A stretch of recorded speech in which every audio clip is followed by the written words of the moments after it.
darating na eleksyon. Kasi kung wala pa, ito na lang yung iboto mo. Kasi garantisado na kapag ito yung nanalo, may papagawa niya ang ating school. Oo, sige, tatandaan ko itong nirekomenda mo sa akin.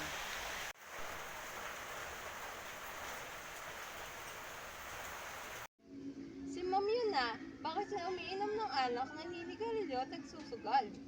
Yung principal na yan, ninakaw niya yung funds ng school. May pruweba ka bang maipapakita na ninakaw ko ang fund ng school? Ako nang bahalang magpasa kay Madam Principal ng lesson plan mo.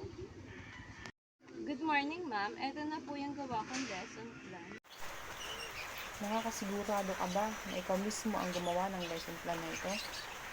Mahusay. Ma'am, alam niyo naman po ang kakayahan ng anak ko. Sana po tanggapin niyo ito. Maraming salamat po. May para saan po itong bigay niyong regalo para po sa grade ng anak niyo?